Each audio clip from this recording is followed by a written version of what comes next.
Have you heard of emotional intelligence before? I'm sure you have if you listened to the last episode of Exploring Brain and Mind about different intelligences. And I'm also sure you have if you have been in personal development or if you've been working in higher level positions of organizations and businesses. Emotional intelligence is a very important subject. That's why I wanted definitely to make an episode on it. However, the subject is rather vast and I wanted to pack more information in on some areas. So I decided to create 2 episodes instead of 1. The first episode will be more focused on the intrapersonal skills, the self, and the second part will be more about the social aspect, the social area, the interpersonal skills. Emotional intelligence burst on the scene, so to speak, in 1995 with Daniel Goleman's book with the same title, Emotional Intelligence.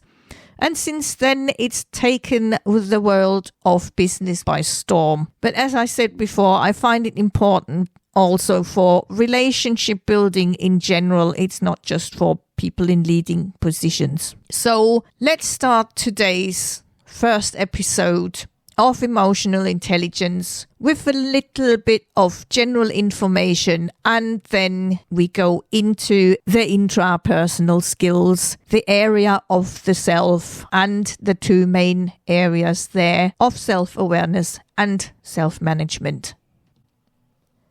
As I just mentioned, Daniel Goleman was the first one, to my knowledge, and I didn't really do any further deeper research on that, was the first one who came on the scene in quotes, with emotional intelligence through his book with the same title in 1995. And he has, after that, published quite a few more books on the subject in different scenarios like emotional intelligence at work or emotional intelligence at leadership.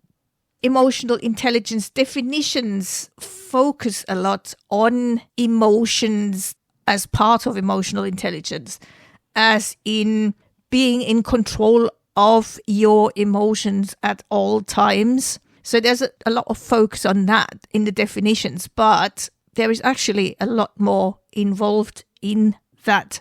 And since the first publications, lots of studies have been done on the subject and on the role of EI in success and business and personal development. The results of the studies, they highlighted how emotional intelligence, or EQ, far outweighs the traditional IQ when it comes to workplace success. If we look at EI from a neuroscience angle, we see that the brain's limbic system is the emotional center, and the prefrontal cortex, that is more the rational thought center, or the center of where the logic sits. And these 2, they interact with each other, and EI helps to balance those out so that there's no kind of extreme reactions. As I already had mentioned in the previous episodes about intelligences as well, is that emotional intelligence consists of 2 main areas. One area is the self and what's happening within you, and the other side is the social aspect, i.e. what's happening with people, with situations, with everything around you. And the skills linked with the self, they are the intrapersonal skills, and the skills linked with the social or the outside world around us, that's the set of interpersonal skills.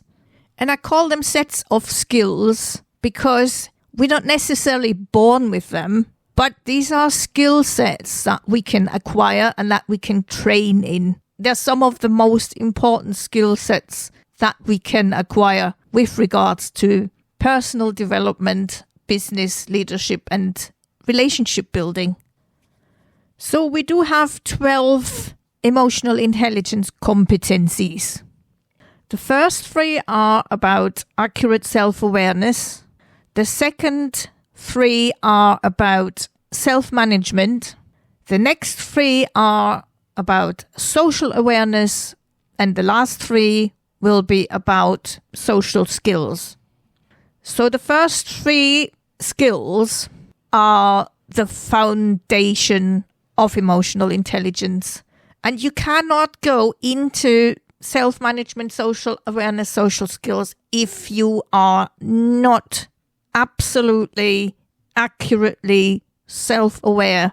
So accurate self-awareness is like the foundation of a house. I keep comparing it with the foundation of a house. You need to have this in place and work on that consistently. Even if you think you're 100% sure of what is happening within you all the time and why and what led to that, there is always a moment that might throw you off course, and you have to go back to self-reflection and investigation and what is going on. Understanding yourself before managing yourself and your emotions effectively requires accurate self-awareness. So let's go into these 3 parts of that. The first one is emotional self-awareness. Recognize your emotions in the moment when something happened. How do you feel right now? What made you react in a certain way? What triggered you? Another bit is what made you who you are, choices, decisions, life lessons. Can you trace who you are back to events, experiences? What is maybe genetic, something that you might have inherited from your parents, from your ancestors? And there are studies that you can inherit certain traits, certain ways from ancestors, even beyond your parents. An example could be how emotions influence decisions and reactions. Did you pick something up from the way that your parents did stuff? How they reacted to something, how they got triggered by something. And you just, as children, we copy just what we see and we apply that ourselves. Or is it something they might have picked up from our teachers? Even that could be having a play in all this. Practicing mindfulness and self-reflection, could be journaling as well, can help with sharpening the self-awareness. In the brain, the insular and anterior cingulate cortex are involved with self-awareness or as part of the self-awareness process. And mindfulness is said to strengthen those regions. As a practical tip, as I said, use the mindfulness techniques and observe emotions. They come and go so fast sometimes. The next part is accurate self-assessment. So in situations, you can ask yourself, why am I reacting that way? What triggered me? What could be my best response right now? Important thing is, you hear something, you feel it offends you, you feel it triggers something in you. Stop yourself right in that moment. Even treat yourself to say stop right now. And then start asking, why am I reacting? What is it that triggered me? But also that question, do I really need to react to this right now?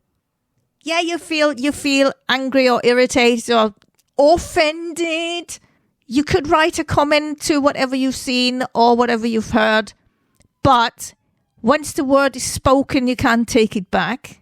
With a comment, if you write a comment, you can always stop yourself again before you send it and say, okay, it's not really worth reacting, is it? So you delete that comment. You don't need to react. You have the choice. You always have the choice. You also have the choice if you are triggered or not. You can choose not to be triggered, because what someone says has very often nothing at all to do with you, but more something to do with them and what is happening within them, their insecurity, their jealousy, their inflexibility of mindset, thought, and maybe they don't like other people, full stop. So it might have nothing to do with who you are. Always be aware of how you say things. Be careful how you say things, and watch the body language that you use with what you're saying. Part of accurate self-assessment is also asking yourself, how well do you understand your strengths and areas for growth? You could maybe ask some people around you in your circles that are great mentors when it comes to self-development to give you some feedback so that you then can undertake some self-reflection, maybe in the form of journaling or self-check-ins to assess your emotional responses. And the last bit of accurate self-awareness is self-confidence.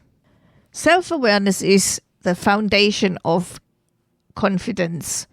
When you have a deep understanding of yourself, your strengths, weaknesses, values, and motivations, you can approach situations with a clear sense of purpose and direction.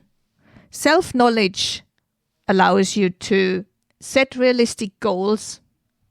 Knowing your capabilities helps you to set achievable goals, and achieving them builds confidence.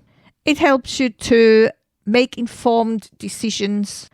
Understanding your values and priorities enables you to make choices that align with your authentic self, leading to greater confidence in your decisions.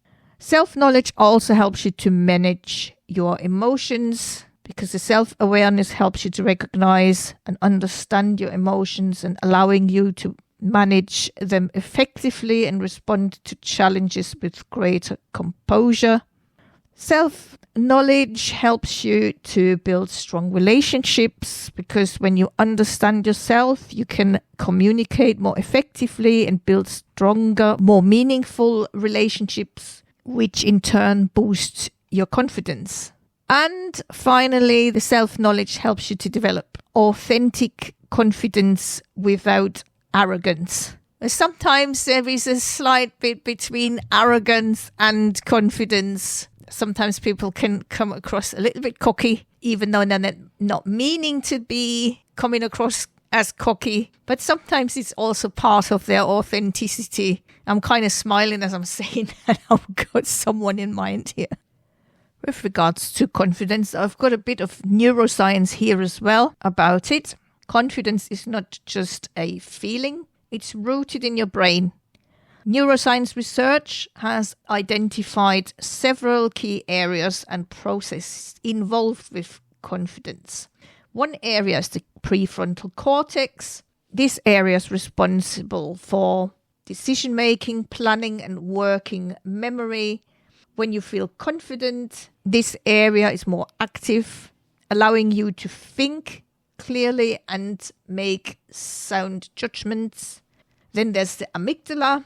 The amygdala processes emotions, particularly fear and anxiety. Confidence helps regulate the amygdala, reducing feelings of fear and allowing you to take risks. Then there's the neurotransmitter of dopamine. It is associated with pleasure and reward. When you experience success or achieve a goal, dopamine is released, reinforcing feelings of confidence and motivating you to seek out more challenges. Also involved is the process of neuroplasticity, which is the brain's ability to change and adapt. Repeated experiences of success and confidence can strengthen neural pathways associated with those feelings, making it easier to access confidence in the future. In essence, confidence is a positive feedback loop. Self-awareness leads to confident actions, which result in positive outcomes, further reinforcing confidence and creating a sense of empowerment. And here are a few more tips how to improve and boost your self-awareness and confidence. Reflect on your experiences. Take time to analyze your successes and failures, identifying patterns and lessons learned. Ask trusted friends, family, or colleagues or mentors for honest feedback about your strengths and weaknesses. I also call those actually areas of improvement. Then practice mindfulness. Pay attention to your thoughts and feelings in the present moment without judgment. Set small, achievable goals. Build momentum by setting and achieving goals that align with your values and aspirations.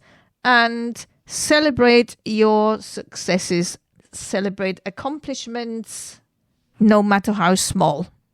No matter how small is even more important in situations when you might be feeling a bit lost or struggling. Every small step towards the light at the end of the struggle or the tunnel will help you and is important to be celebrated and acknowledged. Our next area of focus is self-management, which is to master control over emotions and behaviors.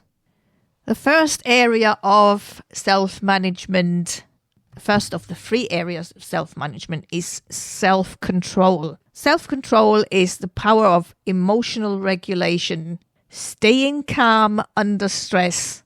Not only important for business leadership, self-development, but relationships in general. I can't point that out often enough.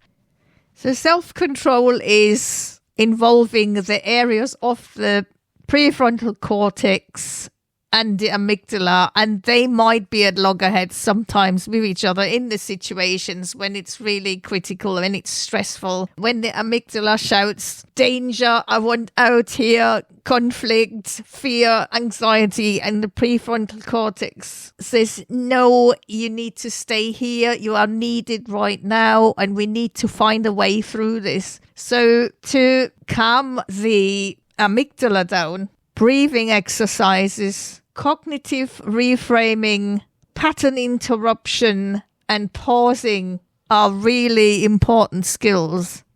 Like when you are, again, in a situation when someone says something and you totally do not agree with that, rather with bursting out with a comment that might actually inflame the situations, take a few deep breaths and give yourself time to think if you need to react and how best to respond rather than to react in the situation.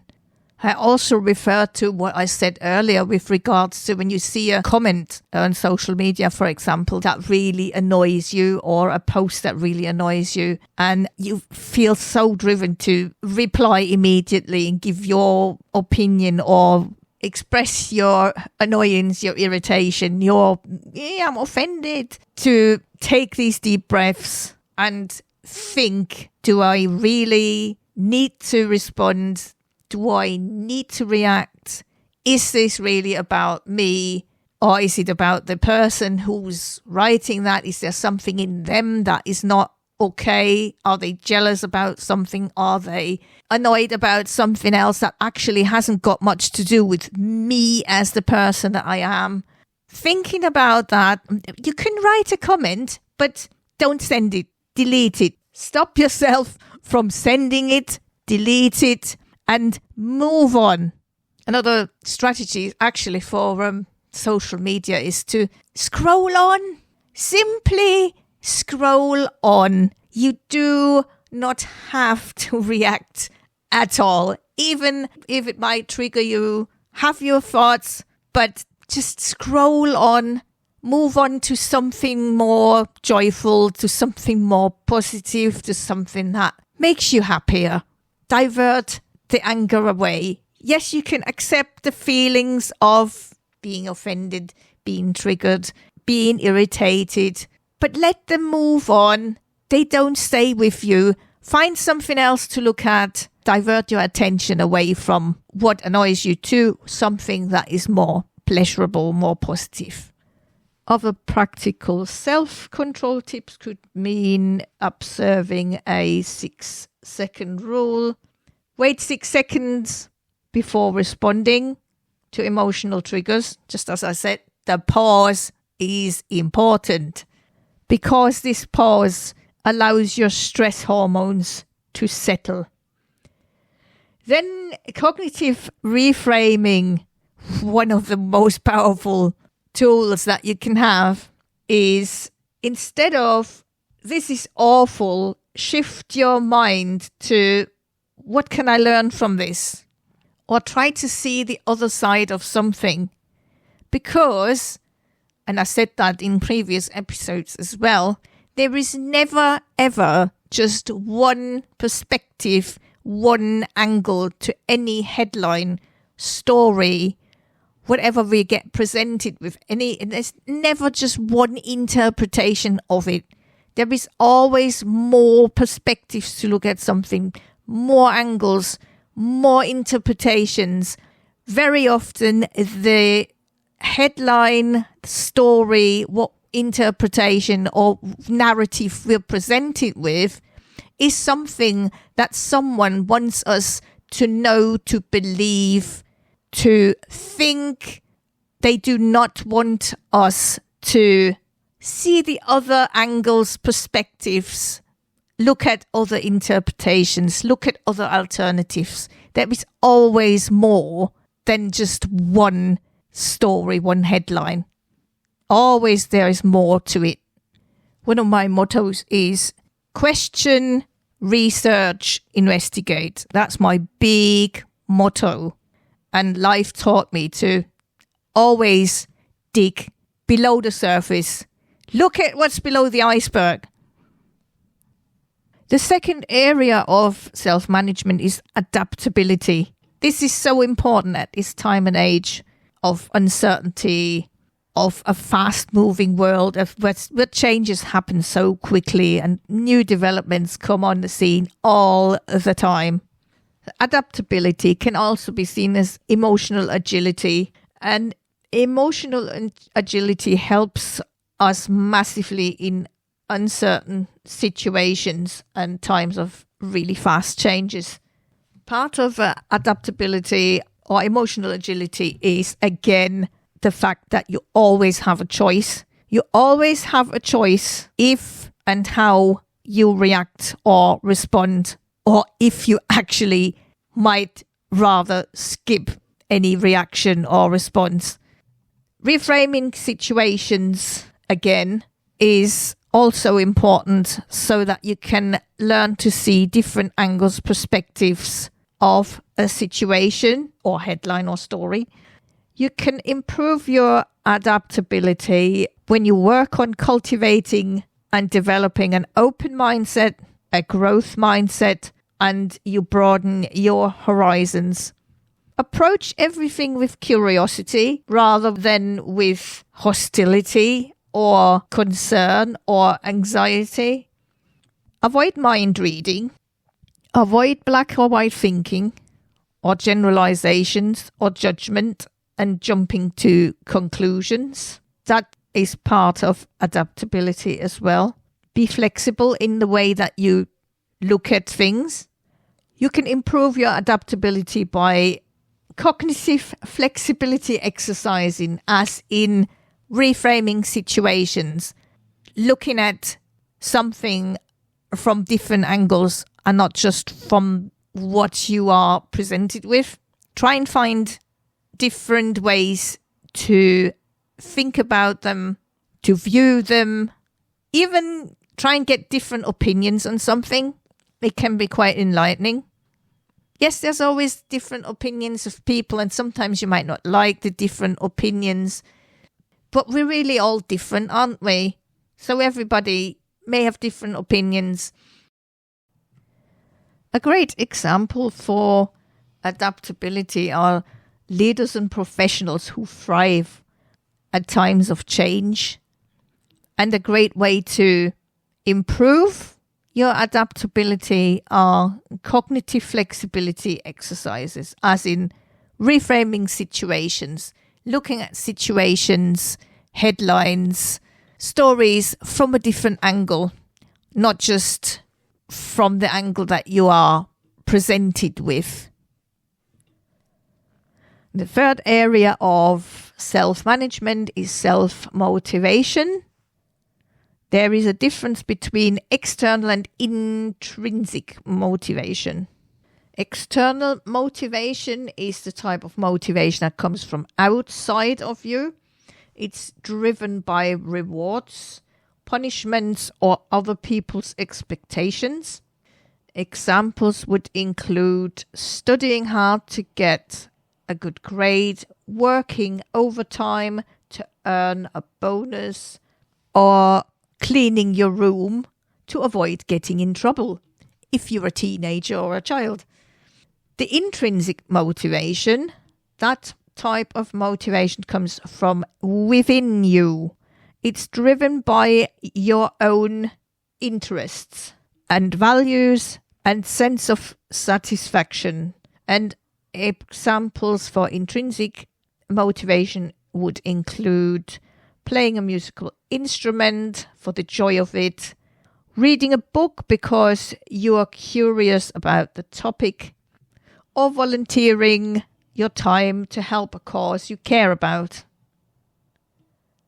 Strategies to improve self-motivation could be using small wins, celebrating small wins, focusing on small wins, and visualization techniques as well to stay motivated or to self-motivate. There is a dopamine connection here. So dopamine is a neurotransmitter that plays a key role in motivation and reward, as we have already heard. And here is how it connects to both types of motivation, so the intrinsic and the external motivation. So the external motivation is when you achieve an external goal, like getting a good grade.